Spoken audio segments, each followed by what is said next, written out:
नमस्कार मित्रांनो, मी राम तायडे. आपलं राम तायडेज पॅशन या यूट्यूब चॅनलमध्ये सर्वांचं मनापासून स्वागत करतो. मित्रांनो, गाव म्हणजे घर नव्हे, गाव म्हणजे माणसं नव्हे, तर गाव म्हणजे एक कुटुंब, गाव म्हणजे एक संस्कृती, गाव म्हणजे एक ओळख. आज आपण अशा एका गावामध्ये आलेलो आहे की ज्या गावाने खरंच आपली ओळख निर्माण केलेली आहे. आज आपण अशा एका व्यक्तीला भेटणार आहोत की ज्या व्यक्तीमुळे गावाची ओळख निर्माण झालेली आहे आणि एका गावामुळे त्या व्यक्तीची ओळख निर्माण झालेली आहे. तर या गावाचं वैशिष्ट्य जर सांगायचं झालं तर या गावाने आपल्या विविध क्षेत्रामध्ये आपल्या एकी आणि नेकीच्या बळावरती विविध पारितोषिकांना त्यांनी हस्तगत केलेलं आहे, त्यांना पारितोषिकं मिळालेले आहेत. तर हे या गावाने जवळपास ISO नामांकन प्राप्त करून घेतलेलं आहे. त्यानंतर स्मार्ट ग्राममध्ये, जिल्हा स्मार्ट ग्राममध्ये प्रथम क्रमांकाचं बक्षीस ह्या गावाला मिळालेलं आहे. त्यानंतर माझी वसुंधरा अभियानांतर्गत विभागीय स्तरावरती प्रथम क्रमांकाचं बक्षीस, 2 वेळेस माझी वसुंधरा अभियानांतर्गत राज्यस्तरीय द्वितीय क्रमांकाचं 2 वेळेस बक्षीस, तसेच पाणी फाउंडेशन या स्पर्धेमध्ये राज्यस्तरीय द्वितीय क्रमांकाचं बक्षीस, अशा एक नाही तर अनेक पारितोषिकांनी या गावाच्या शिरपच्यामध्ये एक मानाचा तुरा रोवला गेलेला आहे असं म्हणायला काही हरकत नाही. तर या गावचे आदर्श सरपंच, युवा सरपंच, ज्यांनी या गावाला खरंच राज्याच्या पातळीवर घेऊन गेलेले आहेत, तर ते सरपंच आपल्यासोबत इथं मुलाखतीसाठी आलेले आहे. तर मित्रांनो, आपण बघू शकता माझ्या पाठीमागे जो बॅकग्राऊंड जो तुम्हाला दिसतोय तो एक घनदाट जंगलचा दिसतोय. तर ह्या घनदाट जंगलाच्या जागेवरती खरंच हे घनदाट जंगल अगोदरपासूनच इथं अस्तित्वात होतं का, किंवा अगोदर इथं कशा प्रकारची जमीन होती, आणि आता इथं हा जो सीन जो तुम्ही बघताय, हा सीन तुम्हाला तुमच्या डोळ्यासमोर दिसतोच आहे. तर या सर्व गोष्टींचा उहापोह आपल्याला आपले जे सरपंच आहेत, जे व्यक्तिमत्व आज आपल्याला मुलाखतीसाठी इथं लाभलेले आहेत, आप्पाभाऊ कदम, तर आपण त्यांच्याशी आज खास मुलाखत घेणार आहोत त्यांची. आणि त्यांच्याकडनं या सर्व त्यांचा जो संघर्ष होता किंवा त्यांची जी वाटचाल होती, ही वाटचाल आपण त्यांच्याकडनं आपण आज जाणून घेणार आहोत. तर सर्वप्रथम मी आप्पाभाऊंना विनंती करतो की भाऊ, तुम्ही आपला आणि आपल्या गावाचा थोडक्यात परिचय द्यावा. माझं नाव प्रवीण अप्पा कदम, जे आप्पा मला टोपण नावाने ओळखलं जातं. माझं नाव प्रवीण आहे. मी या गावात जन्मच माझा या गावातला आहे. गावाचा पहिल्यापासनं जे मागासपणा आहे हा मी जवळून पाहिलेला आहे. बालपण इथे गेलं, प्राथमिक शिक्षण इथे झालं आणि ह्याच गावात वाढलो असं म्हणणं काही वावगं नाही. वयाच्या 18व्या वर्षी मी नाशिकला गेलो. नाशिकला गेल्यानंतर कुठंतरी गावाविषयी एक आतुरता कायम होती की गावाच्या ज्या दुर्दशेला जे काही आधी झालं असेल ते होऊ द्या, पण ही दुर्दशा कशी पालटला जाईल यासाठी पहिल्यापासून विचार हे मनात होते. अनेक सवंगडी, अनेक मित्र त्या दृष्टीने काम करत होते. त्या मित्रांना सोबत घेऊन गावात काही वेगळं काही करता येईल का, मग गावात काही करता येईल तर मग काहीतरी पद आपल्याकडे असलं पाहिजेत, असं नंतर एक विचार सगळ्यांच्या मनात आला. मग 2015चं इलेक्शन लागलं ग्रामपंचायतचं. ते इलेक्शन लागलं असताना राखीव निघालं. त्यावेळेस मग आईला आम्ही त्या ठिकाणी सर्व गावकऱ्यांनी आणि आमच्या सगळ्या युवा तरुण मंडळींनी आईला उभं केलं. तर 2015मध्ये आमचं चांगलं पॅनल निवडून आलं. आणि मग कामाची सुरुवात करत असताना कामाची सुरुवात कुठून करावी त्यावेळेस काही सुचत नव्हतं. थोडा वेळ त्यात घेतला आणि गावाचा पूर्ण अभ्यास केल्यानंतर समजलं की कुठल्या गोष्टी आपण कामं केली पाहिजेत. मग आपण पाण्यावरती आणि पर्यावरणावरती काम केलं पाहिजे, जे शाश्वत काम आहे, जे आता येणाऱ्या पिढीला किंवा आपल्या ह्या भूमातेसाठी, ह्या वसुंधरासाठी काहीतरी काम आपण केलं पाहिजे. ही ऊर्जा गावात निर्माण झाली पाहिजेत. हे काम इतकं मोठं काम जर करत असेल तर हे एकट्याच उठटाचं काम नव्हतं. मग त्यावेळेस आम्ही ठरवलं की एक स्पर्धा सुरू होती, सत्यमेव जयते वाटरकप स्पर्धा, जी आमिर खान साहेबांची त्यांनी सुरुवात केली होती. परंतु त्या पहिल्या स्पर्धेमध्ये आमचा तालुका, मोताळा तालुका, हा अवर्षणग्रस्त असतानासुद्धा तो त्या स्पर्धेत येऊ शकला नव्हता. कारण त्यावेळेस त्यांनी ट्रायल बेसवरती काही थोडे किरकोळ म्हणजे कमी तालुके त्यात घेतले होते. नंतर मात्र आमचे माजी आमदार, त्यावेळेचे तत्कालीन आमदार हर्षवर्धन दादा सपकाळ यांना आम्ही ती माहिती दिली की अशी स्पर्धा आहे, ह्या स्पर्धेत आपला तालुका असला पाहिजेत. ज्या तालुक्याला खरं त्याची गरज आहे, अवर्षणग्रस्त कायम अवर्षणग्रस्त असलेला तालुका म्हणजे मोताळा तालुका आहे. मग ह्या तालुक्यात माझं गाव आहे. मला जाणीव आहे की हे काम आपण केलं पाहिजेत. पाण्याची समस्या जी आहे ती आपण कुठेतरी दूर केली पाहिजेत आणि गावकऱ्यांना घेऊन हे काम करायचे. पण ते काम श्रमदानांना करत होतो. तर आमच्या गावात ती एक ऊर्जा होतीच की आपण सर्वांनी मिळून काम केलं पाहिजे. मग त्यांना सांगून त्यांनी जे CEO आहेत त्यांना सांगितलं, पाणी फाउंडेशनच्या CEOंना, आणि मग त्या इतर तालुक्यांसोबत आमच्या तालुक्यात घेतला गेला. जेव्हा तालुका घेतला तेव्हा आम्ही स्पर्धेत नाव नोंदणी केली. आमचे ग्रामसेवक वैराळकर साहेब होते त्यावेळेस, राजेंद्र वैराळकर, त्यांनी पुढाकार घेतला आणि त्यांच्या माध्यमातून आम्ही त्यात सहभाग घेतला. सहभाग घेतल्यानंतर 45 दिवस अगदी उन्हात, त्या एप्रिल आणि मे महिन्याच्या उन्हात काम करायचं होतं. 8 एप्रिल ते 22 मे असा हा कार्यकाळ होता. ह्या वेळेस काम करत असताना इतकं मोठं ऊन आणि गावकऱ्यांकडनं करून घ्यायचं आहे आणि स्पर्धेला एक लोकसंख्येच्या प्रमाणात तेवढं काम करणं गरजेचं होतं. श्रमदान आणि मशीन काम असं 2 कामं होती. ही कामं करत असताना गावाला तयार केलं. छोटे मोठे गट तट हे बाजूला सारून, राजकारण बाजूला सारून सर्व गावाला एका ठिकाणी बसवलं गेलं. जेव्हा गाव एका ठिकाणी बसलं, अनेक लोक ट्रेनिंगला गेले. ट्रेनिंग करून आल्यानंतर त्यात सगळं गटातल्या लोकांना पाठवलं गेलं. मग तेव्हा मात्र गाव हळूहळू कुठेतरी जवळ यायला लागलं आणि एक दोनची सुरुवात करत अगदी शेवटच्या 10-12 दिवस बाकी असताना संपूर्ण गाव आमच्या ह्या परिसरात, हे माझे गायरान आहे, आमच्या जवळपास आमच्या गावाला 60 एकराचं गायरान लाभलं आहे. हे पूर्ण अतिक्रमित जागा होती. एकही गुंठा जागा ही खाली नव्हती. इथे कित्येक वर्षापासून काही लोक शेती करत होते. पण त्यांच्याकडे गेलो तेव्हा त्यांना सांगितलं की इतके दिवस तुम्ही हे सांभाळलेलं आहेत आणि तुम्ही इथलं जे तुमचं नाही आहे पण तुम्ही याचा उपभोग घेतला आहे, आता ही जमीन गावाची, ही गावाला तुम्हाला दिली गेली पाहिजेत. त्यांनी कुठलेही आमच्याशी वाद न घालता ही जमीन अगदी मुक्त असते गावाला परत पुन्हा ताब्यात दिली गेली आणि मग आम्ही 60 ह्या एकरावरती जलसंधारणाची कामं सुरुवात केली. मित्रांनो, म्हणजे मला गर्व आहे की मी ह्या गावचा, कुठंतरी मला गावात कधी काम करता आलं. मी ह्या गावचा एक नागरिक म्हणून आणि हे जन्मगाव माझं, हे भूमी माझी आहे, ह्या गावचा भूमिपुत्र म्हणून मला गर्व आहे की या गावाने झपाट लागत काम केलं. 45 दिवस तिथे उन्हाताना सकाळ संध्याकाळ 2 शिफ्टमध्ये काम केलं गेलं. प्रत्येक घरातली महिला, प्रत्येक घरातला पुरुष, प्रत्येक घरातला तरुण, प्रत्येक घरातला लहान तानं बाळ हे सुद्धा या ठिकाणी येऊन आपला घाम इथे गाळलेला आहे. ह्या घामाचा परिणाम असा झाला की सुरुवातीला आम्ही काम केलं, काम मोठ्या प्रमाणात उभं राहिलं. 1 लाख घनमीटर काम श्रमदानातनं आणि लोकांच्या पैशातनं काम उभं राहिलेलं आहे. 1 लाख घनमीटर काम जेव्हा गावाने केलं तेव्हा एकदा जर पाऊस पडला, आम्ही केलेलं स्ट्रक्चर, आम्ही CCD, डीप CCD, शेततळी, मातीबांध, लूज बोल्डर स्ट्रक्चर, हे कामं जेव्हा आम्ही करणार, त्याच्यात जेव्हा पाणी केलेलं कामामध्ये जर पाणी एक वेळेस पडलं आणि ते पूर्ण भरलीत तर माझ्या गावात एका वेळेस पडलेल्या पावसाचं प्रमाण हे 8 कोटी लिटर पाणी हे जमिनीत जिरतं. म्हणजे आपण जर बघत गेलं तर 4 वेळेस भरलं तर ते 832 करोड लिटर पाणी जमिनीत मुरेल. ते पाणी पातळी वाढत, झपाट्याने पाणी पातळी वाढत गेली. येणारा काळ हा गावात असणार आहे, हे गावाला जाणीव झाली. पाण्याचे दुर्भिक्ष हे आपण कधीतरी मोडलं पाहिजेत, हे गावाला समजलं गेलं. कारण आम्ही फक्त एकच पीक घेत गेलो, ते पावसाच्या भरवशावर घेत गेलो आणि ज्यांचे पाणी होतं ते पाटाने पाणी सोडायला लागले. ते पाटाने पाणी गेल्यानंतर जास्त पाणी वापर व्हायला लागला, पाण्याचं बाष्पीभवन व्हायला लागलं. मग कुठे थांबलं पाहिजे लोकांना. मग जलसंधारणासाठी त्यांना जल साक्षर करणं गरजेचं होतं. मग ह्या स्पर्धेच्या माध्यमातून गाव जल साक्षर सुद्धा झालं. त्याच 2 वर्षाच्या काळात माझं गाव 99% सिंचनाखाली आलं. म्हणजे ठिबक सिंचनावर काम आलं. ठिबक सिंचनामुळे पाणी वाचलं आणि हे पाणी जे जमीन जिरलं ते कुठेतरी विहिरीत दिसायला लागलं आणि त्याच्यानंतर आम्ही 2-2 पिकं घ्यायला लागलो. आज गावाची चांगली भरभराट झाली दिसून येते. इथून जरी काम इथे केलं असेल पण हा आमचा माथा टू पायथा जो आपला उपचार असतो जलसंधारणाचा, तर आम्ही माथ्यावर आहोत. इथून आमच्या गावाचा पाणलोट सुरू होतो. हे काम करत असताना गावाने मोठ्या प्रमाणात काम केलं. 45 दिवस, रात्रंदिवस, सकाळ संध्याकाळ दुपार कोणतीही वेळ न बघता तरुण मंडळी असेल, महिला मंडळ सगळ्यांनी हिरिरीम भाग घेतला आणि त्याचे परिणाम आम्हाला त्या वर्षातलं 2018 ह्या वर्षातलं आम्हाला पाणी फाउंडेशनचा राज्यस्तरीय द्वितीय पुरस्कार मिळाला.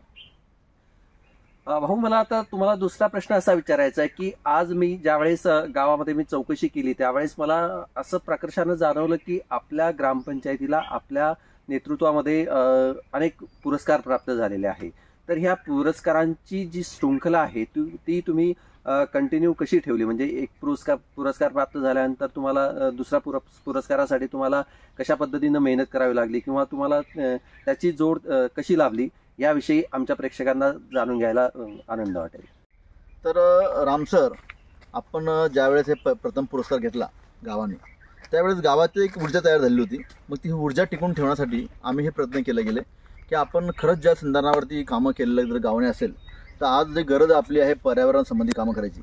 गेल्या 8 वर्षापासून गाव श्रमदानातून फार मोठ्या प्रमाणात कामं उभी केली. सुरुवातीला जेव्हा जाणवलं की आपण जर स्पर्धेत काम करत नसाल तर आपण स्पर्धेतून पैसा मिळवायचा, त्याच्यातनंच कामं करायची आणि त्यातनंच परत बक्षीस मिळवायचं आणि त्यातनं पुन्हा कामं करायची आणि परत पुन्हा बक्षीस मिळवायचं. अशी स्पर्धा कुठली तर मग मध्यंतरी माझी वसुंधरा स्पर्धा ही राज्य शासनाने सुरू केली. प्रथम आम्ही त्यात भाग नाही घेतला, पण दुसऱ्या वर्षापासून भाग घ्यायला सुरुवात केली. तर दुसऱ्याच वर्षी आम्ही अनेक वृक्ष लागवड केली, मोठ्या प्रमाणावर वृक्ष लागवड केली. त्याच्यात जल, जमीन, जंगल अनेक कामं आहेत. पृथ्वी, अग्नी, आकाश याच्यावरती कामं करायची होती.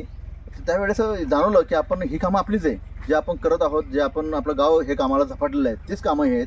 तर आपण या स्पर्धेत भाग घेऊन नक्कीच आपण पारितोषिक मिळू शकतो. आणि बक्षीस चांगली होती, म्हणजे विभाग स्तरावर 50 लाख बक्षीस होतं, राज्य स्तरावर 1 कोटीची बक्षीस होती. मग हा विचार जेव्हा आम्ही केला तेव्हा जाणवलं की आपण हे काम केलं पाहिजे. मग मात्र आम्ही ग्रामपंचायतला ग्रामसभा घेतली. ग्रामसभेत आम्ही जेव्हा सगळ्यांना सांगितलं गेलं की आपण या स्पर्धेत भाग घेतलेला पाहिजे, पुन्हा श्रमदान असेल, पुन्हा आपल्या सगळ्यांना इथे राबायचं आहे, मोठं काम उभं करायचं आहे, आपल्याला येणाऱ्या पिढीसाठी काहीतरी देऊन जायचं आहे. तर त्यावेळेस ही नक्कीच जाणीव होती सर्वांना की आपण हे काम करू शकतो. मग त्यात भाग घेतला गेला. आणि जी आपण बघत आहोत तर ह्या जमिनीला तुम्ही मानत असाल की इथे काहीच नव्हतं, अगदी दगड, धोंडे आणि एकही झाड नाही, काटेरी झाडसुद्धा इथे नव्हतं. हे काटेरी झाड नसताना सुद्धा ह्या जंगलात जर आपल्याला झाडं जगवायची असेल तर आपण हे श्रमदानाचं काम करू शकतो. हे एकट्याचं काम नव्हतं. सुरुवातीला मग आम्ही पांडे फाउंडेशनसोबतच त्यांच्यासोबत सेट्री म्हणून एक संस्था आहे, त्यांनी काम तेव्हा हे गाव निवडलं होतं की या गावात आपण काम बघू शकतो. मग त्यांच्याकडून आम्ही मियावाकी प्रकल्प त्यांच्याकडून घेतला. हा जवळपास 10,000 वृक्षांचा मियावाकी प्रकल्प, याला घन जंगल म्हणतात.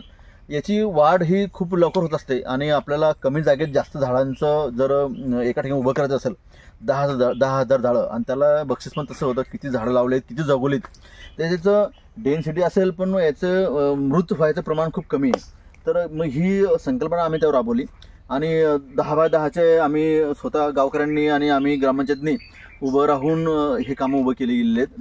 10 फुटावरती बिहार पॅटर्नसुद्धा कामं उभं केलं. त्यातसुद्धा फळझाडं असतील, देशी झाडं असतील, हे सगळं लागवड केली. आज प्रत्येक वेळेस काम करत असताना पहिलं जर काम केलं तर ह्या एका मियावाकीच्या भरोश्यावरती थोड्या छोट्या मोठ्या कामावरती 50 लाखाचं बक्षीस गावाला मिळालं. मग 50 लाखाचं बक्षीस मिळालं तेव्हा परत जाणीव झाली की आता ह्या कामात ह्या पैशांनाच परत कामं करायची आणि त्यातनं बक्षीस द्यायचं. मग त्यावेळेस परत आम्ही ह्या स्पर्धेला सहभाग घेतला. स्पर्धेत सहभाग घेतला. मग त्यावेळेस जाणीव झाली की आपण आता मोठं काम उभं करू शकतो. मग त्या 50 लाखात आम्ही अजून 2 मियावाकी बनवल्यात. अगदी त्याचं इस्टिमेट सादर करून सर्व शासकीय पद्धतीने कामं करून इस्टिमेटनुसार कामं केली गेली. आणि मग त्यावेळेस परत आम्ही वृक्ष लागवड केली. त्यावेळेस मात्र काम मोठं उभं राहिलं. आधीच झाडं होती ती पण मोठी झाली. ही मियावाकी आता आपण बघतोय माझ्या झाडं दिसतं आपल्याला, ही फक्त 2.5 वर्षाची झाडं आहेत. 2.5 वर्षानंतर कुठलंच देशी झाड इतक्या लवकर 25 फुटापर्यंत जात नाही. पण त्याचा हाच त्याचा खरं चमत्कार आहे. मग आम्ही त्यात भाग घेतला. दुसऱ्या वर्षात म्हणजे तिसऱ्या वर्षात, पक्ष वर्षात आम्हाला पहिल्या वर्षी बक्षीस नाही मिळालं, दुसऱ्या वर्षात विभागात पहिलं मिळालं. मग आम्ही राज्यावरती जायचा प्रयत्न केला. काम मोठं उभं करायचं हे ठरलं होतं. मग त्यावेळेससुद्धा गावाने काम मोठं उभं केलं आणि आम्ही राज्य स्तरावर जाऊन द्वितीय पुरस्कार मिळाला. राज्य स्तराला द्वितीय, त्यावेळेस 75 लाख बक्षीस मिळालं. पुन्हा तेच बक्षीस आलं. तिथून परत आम्ही आमची पूर्ण राहिलेली जमीन ही कशी कव्हर केली जाईल. मग आम्ही ठरवलं की टप्प्याटप्प्यानं आपण काही प्लॉट उभे करायचे. मग ते प्लॉट उभे करायचं म्हणजे त्यात देवराई असेल, देवराई हा प्रकल्प आम्ही त्यात उभे केला. छोटे छोटे मियावाकी असतील, ह्या मियावाकी उभं केल्यात. पुन्हा 10x10वरती बिहार पॅटर्न राबवला. रस्त्याच्या दुतर्फा झाडं लावलीत.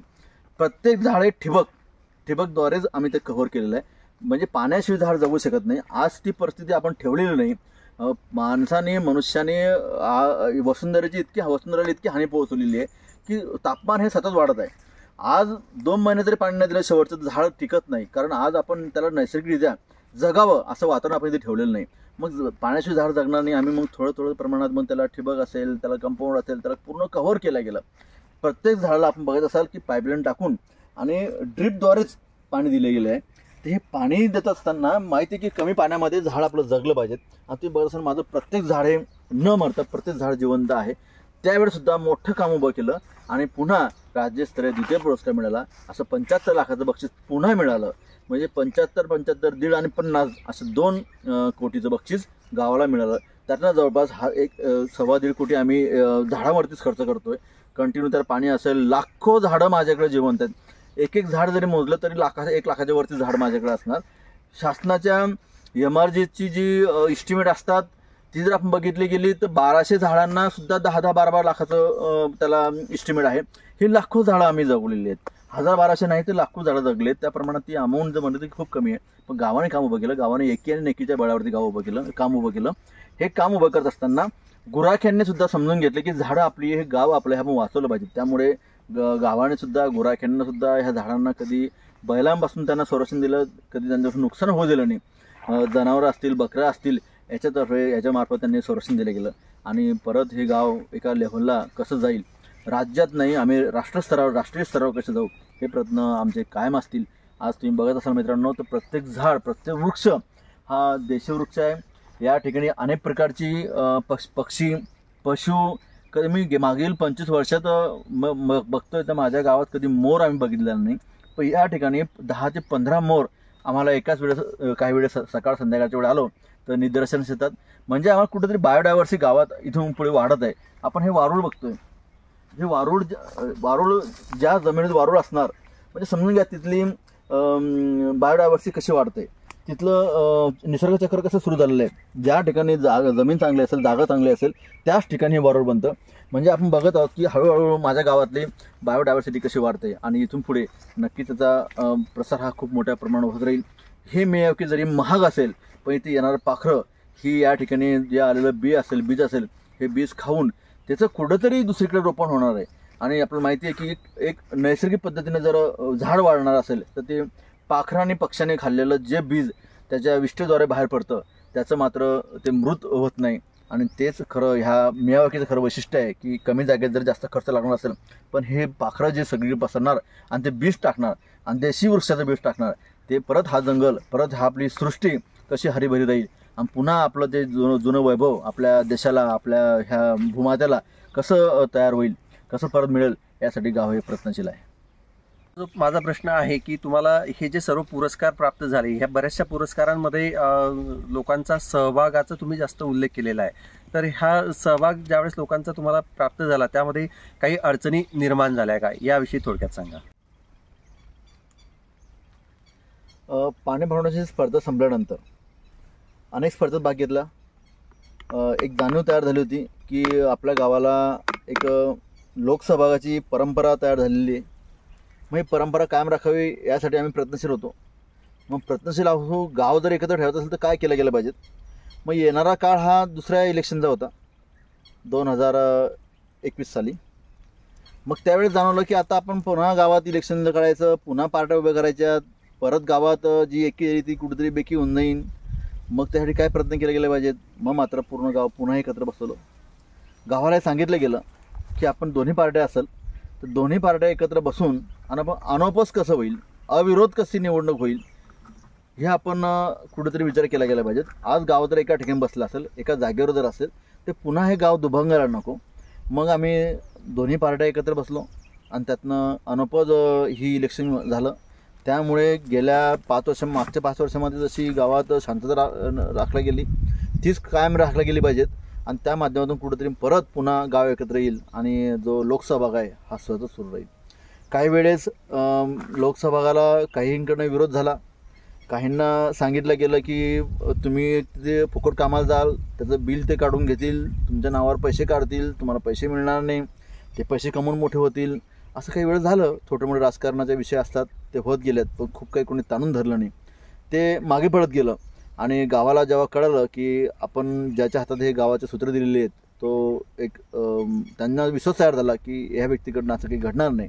तो विश्वास निर्माण करण्यासाठी आम्ही स्वतः त्याच गोष्टी झटले गेलेलो आहेत. गावाला माहीत होतं की आम्ही कुठल्या स्थितीतनं या गावापर्यंत आलेलो आहे आणि किती आम्हाला कशाची गरज आहे आणि आमच्या मनात काय इच्छा आहेत हे गावाला कळत गेलं. मला प्रत्येक वेळेस 100% मला गावावरती विश्वास होता की लोकसहभागातनं माझं गाव कोणते काम असं मोठं उभं करेल. आणि त्या माध्यमातून आजपर्यंत मी मागेही बोललो, आजच्या व्हिडिओतसुद्धा बोललो की 8-9 वर्षापासून माझं गाव हे सतत लोकसहभागातनं मोठ्यातले मोठं काम उभं करत आहे. तर भाऊ, मला पुढचा प्रश्न तुम्हाला असा विचारायचा आहे की तुम्हाला हे जे वेगवेगळे जे पुरस्कार मिळाले, तर ह्या सर्व पुरस्कारांपैकी सर्वात तुमच्या हृदयाजवळचा पुरस्कार कोणता आणि का? या सर्व पुरस्कारामध्ये म्हणजे काही वेळेस असं होतं, इतिहास हा घडत असताना तो पुन्हा घडत नाही किंवा घडला तर खूप काहीतरी कितीतरी वर्षानंतर घडत असतो. 2018मध्ये जेव्हा गावकऱ्यांनी काम उभं केलं आणि जे गावकऱ्यांनी जे काम केलं 2018मध्ये जलसंधारणाचं, त्यात जो पुरस्कार मिळाला तो इथून पुढे मिळणार आहे. आतापर्यंत मिळालेल्या सर्व पुरस्कारामध्ये आनंद देऊन गेला. कारण त्या काळात गावाला सुरुवातच तर करायची होती. आज गावाला माहीत झालं की काय केलं आणि काय होतं, पण त्यावेळेस गाव अनभिज्ञ होतं. 100% आमच्यावर गावाने विश्वास टाकून, आमच्या शब्दावरती विश्वास टाकून गाव त्या उभं राहिलं होतं. आता जेव्हा काम करत गेलो तेव्हा गावाला समजत गेलं की आपलं गाव कुठलं, आपलं काम कुठल्या दिशेने चाललं आहे, आपलं काम कसं मोठं उभं राहतं आहे. पण त्यावेळेस लोकांना उभं करणं हे सहज सोपं होतं. तर मी सांगेल की गावानं तेव्हा ओळख निर्माण करून दिली, माझ्या गावाला पण आणि मला पण. तेव्हा कुठं इतर कामं उभं गेले, म्हणजे सुरुवातच ती आहे सत्यमेव जयते वाटरकप स्पर्धा, ज्यात आमच्या गावाने राज्यस्तरीय द्वितीय पुरस्कार मिळाला. हा पुरस्कार जरी फक्त 25 लाखाचा असेल, पण हा सर्वात मोठा आणि सर्वात माझ्या मनाला भिडणारा, मला ती जाणीव असणारा हा मोठा पुरस्कार आहे. भाऊ, माझा पुढचा प्रश्न तुम्हाला असा असेल की आता हे जे एवढे तुम्ही झाडं लावले, ॲक्च्युली हे झाडं लावत असताना बऱ्याचशा प्रॉब्लेमला तुम्हाला फेस करावं लागलं असेल, जसं की जंगली जनावरं असतील. जंगली जनावरांपासून या छोटे छोटे झाडं लावलेल्या गेल्यानंतर त्या झाडांचं संरक्षण करणं हा एक महत्त्वाचा मुद्दा असेल. तर तुम्ही या छोट्या झाडांचं संरक्षण तुम्ही कशा पद्धतीने केलं? अनेक अडचणी आल्यात, कारण आपण लावलेली झाडं ही 100% देशी झाडं आहेत, ज्याला जनावरं, बकऱ्या, जंगली जनावरं किंवा गावातील जनावरं हे खाणारं हे सगळे देशी झाडं आहेत. आपण बघत असाल लिंब आहे, वड आहे, पिंपळ आहे, जांभूळ आहेत, हे सगळं देशी झाडं आहेत, चिंच आहेत, ही सगळं जनावरं खाणारी झाडं आहेत. मग सुरुवातीला खूप त्रास झाला. काही झाडांचा अगदी बोन्साय प्रकारे तयार झालेलं आहे. तुम्हाला काही झाडं दिसतील की यांचं खोड किती मोठं आहे, हे बघा किती मोठं खोड आहे, पण झाडाची उंची तेवढी नाही आहे जी असायला पाहिजेत, बघू शकतो आपण. तर हे झाडं खात गेलेत, हे संघर्ष करून झाडं उभे राहिलेत. फक्त पाण्यामुळे झाडं जिवंत होती, पण याला कंपाऊंड तेव्हा सुरुवातीला पैसे नव्हते, नंतर बक्षीस मिळत गेलेत. मग तेव्हा सुरुवातीला आम्ही बाहेरून कंपाऊंड केलं, तार कंपाऊंड केलं बक्षिसामधलंच, बक्षीस फंडामधलंच. पण नंतर असं जाणवलं की हे कंपाऊंड आज ना उद्या आणि किती पैसे खर्च करावा, किती रुपये खर्च करावे.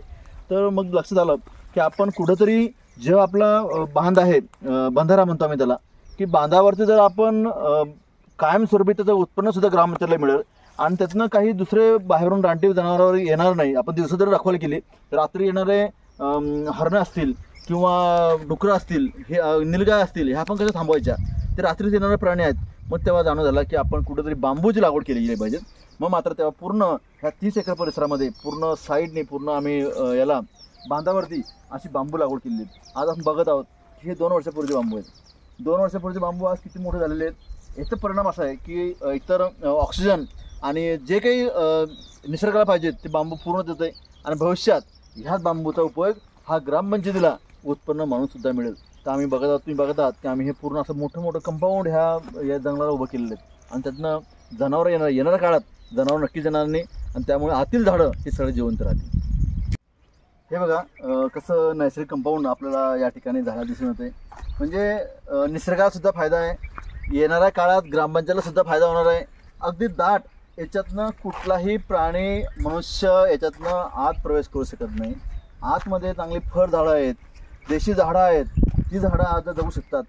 याच्या आधी आपण याला ताराचं कंपाऊंड सुद्धा केलेलं आहे. पण मला जाणीव झाल्यानंतर झाली की आपण, कारण त्यावेळेस लगेच ही मोठी होणार नव्हती, झाडं जगायला पाहिजे म्हणून आधी आपण तारा कंपाऊंड केलं. पण नंतर जाणवलं की आपण नैसर्गिक कंपाऊंड जर केलं की जे कायम त्याला स्रोत राहणार आहे, त्याचं उत्पन्न मिळत राहील, आपण हे कापत राहणार, नवीन त्याला पालवी फुटत राहणार आणि कंटिन्यू बघत गेलं आपण. तर हे खूप मोठं कंपाऊंड ह्या पूर्ण आम्ही जंगलाला उभं केलेलं आहे. अगदी हजारो लाखो झाडं ह्या कंपाऊंडच्या आत ही चांगलं जीवन जगत आहे. आता आपल्या बोलण्यातनं असं कळालं की बऱ्याचशा झाडांची आपण देशी झाडांची इथं लागवड केलेली आहे, परंतु देशी झाडांची लागवड करत असतानाच ग्रामपंचायतला फ्युचरमध्ये काहीतरी उत्पन्नाचं साधन प्राप्त व्हायला पाहिजे किंवा गावाला काहीतरी यातनं फायदा व्हायला पाहिजे. अशा कोणत्या आर्थिक दृष्टिकोनातून विचार करून तुम्ही कोणत्या झाडांची लागवड या वनराईमध्ये केलेली आहे? नक्कीच तो विचार केला गेलेला आहे.